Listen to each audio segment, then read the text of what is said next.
తాకట్లో ఉన్న బంగారాన్ని విడిపించలేక వడ్డీల మీద వడ్డీలు కడుతూ ఇబ్బంది పడుతున్నారా?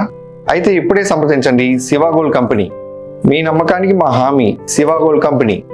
సాయికృష్ణ అదృశ్యం కేసు దర్యాప్తులో సిట్ వేగం పెంచింది. కృష్ణలంకలోని సాయికృష్ణ ఇంటికి కృష్ణలంక పోలీస్ స్టేషన్ శ్మశాన వాటికి వెళ్లి వివరాలు సేకరించింది.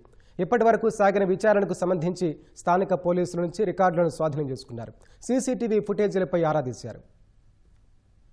సాయికృష్ణ అదృశ్యం కేసులో సిట్ సభ్యులైన అల్లూరి సీతారామరాజు జిల్లా ఎస్పీ అమిత్ బర్దర్, పశ్చిమ గోదావరి జిల్లా ఎస్పీ అద్నాన్ నయీం అస్మి, బాపట్ల జిల్లా అదనపు ఎస్పీ సుధాకర్ దర్యాప్తు వేగవంతం చేశారు. సోమవారం ఉదయం కృష్ణలంకలోని సాయికృష్ణ నివాసానికి సిట్ బృందం వెళ్లింది. మధ్యాహ్నం 2 గంటల వరకు కుటుంబ సభ్యులను విచారించింది. సాయికృష్ణ తల్లి విజయలక్ష్మి, మేనమామలు నాగేశ్వరరావు, నబరంగ్, పిన్ని న్యాయవాది అయిన కనకదుర్గ వాంగ్మూలాలను నమోదు చేశారు. సాయికృష్ణను మార్కాపురం నుంచి పోలీసులు విజయవాడకు తీసుకొచ్చారని, స్టేషన్లో చిత్రహింసలకు గురి చేసి చంపేశారని సిట్ సభ్యుల దృష్టికి తీసుకొచ్చినట్లు తెలిసింది. తర్వాత శవాన్ని దహనం చేసి బూడిద కూడా లేకుండా చేశారని వివరించారు. అనంతరం సాయికృష్ణ మేనమామ నవరంగ్ మీడియాతో మాట్లాడుతూ ముఖ్యమంత్రి హామీ మేరకు న్యాయం జరుగుతుందన్న నమ్మకం ఉందన్నారు. ఈ కేసులో బాధ్యులైన వారందరిపై చర్యలు తీసుకోవాల్సిందిగా కోరినట్లు చెప్పారు.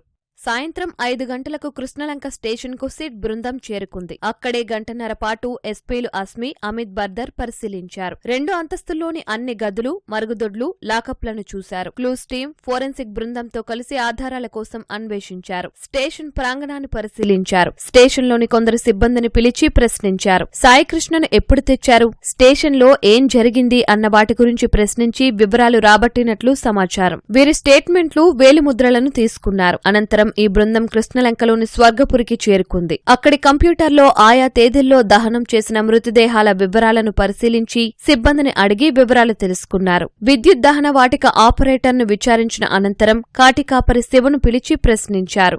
సీసీ కెమెరాలు ఎక్కడెక్కడ ఉన్నాయి, ఎంతమంది సిబ్బంది పనిచేస్తున్నారు, పోలీసులు అనాథ శవాన్ని తీసుకొచ్చారా అని సిబ్బందిని అడిగారు. విచారణ అనంతరం బయటకొచ్చి స్వర్గపురి రోడ్డులో ఎక్కడెక్కడ సీసీ కెమెరాలు ఉన్నాయో పరిశీలించారు. వాటి ఫుటేజీల గురించి ఆరా తీశారు.